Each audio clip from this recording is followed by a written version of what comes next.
جیسے سجدہ تلاوت کوئی پڑھی یا کوئی بھی سورہ پڑھی جس میں آخر میں سجدہ ہے اور پھر سجدہ کیا اور پھر اٹھ کے کوئی اور سورت شروع کر دی، جی کوئی حرج نہیں، ٹھیک ہے، ایسا بھی کر سکتے ہیں.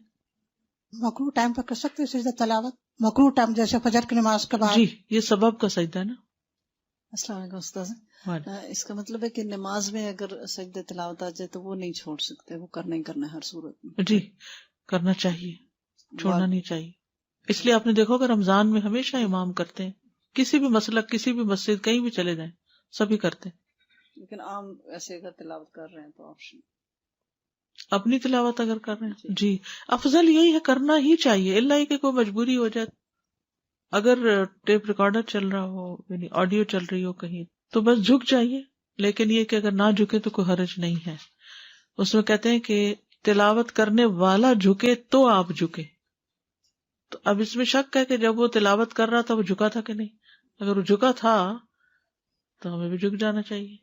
10 دفعہ پڑھے ایک ہی سجدہ ہوگا. جی آپ یقین کریں کہ بیچ میں تلاوت بریک کر کے اس وقت جھک جانا اچھا لگتا ہے. جی فریش بھی ہو جاتے.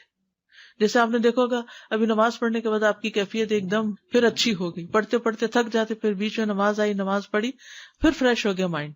تو ایسے سجدہ تلاوت بھی، تلاوت کرتے کرتے انسان ذرا نیند میں آنے لگتا ہے، پھر سجدہ کرتا ہے تو پھر ذرا فریش ہو جاتا ہے. بلڈ فلو، ایگزیکٹلی، سجدے میں جاتے ہوئے بلڈ فلو جو ہے وہ برین میں چلا جاتا ہے تو آپ اس میں فریش ہو جاتے ہیں. السلام علیکم استاد. میں نے کچھ لوگوں کو دیکھا ہے جو سجدہ تلاوت پڑھتے ہیں تو قرآن پہ ہی سجدہ کر لیتے ہیں، ایسا کرنا ہے نہیں، اس قرآن پہ سجدہ نہیں، قرآن پہ سر رکھ لیتے ہیں، ماتھا اپنا رکھ لیتے ہیں پڑھتے پڑھتے. یہ صحیح نہیں ہے. بہت شدید ضرورت کے علاوہ خواہ کچھ چیزیں قرآن کے اوپر نہیں رکھنی چاہیے. اس کو ایک طرف رکھتے ہیں آپ.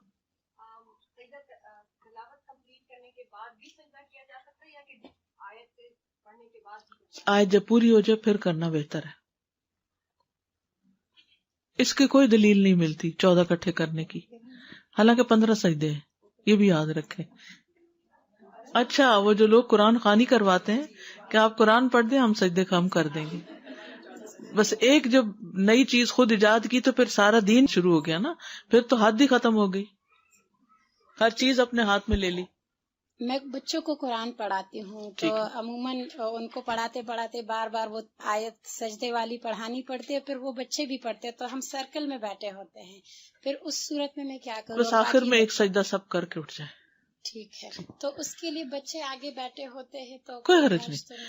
اس میں نماز والی شرائط نہیں ہے. جتنی ہو سکے اتنا تو بہت اچھا ہے، لیکن اگر نہیں ہو سکتی تو بھی کر لینا. یعنی اصل کیا ہے کہ سجدے والی بات آئی اور ہم جھک گئے تو آؤ جھک جائیں، بس اتنی سی بات ہے.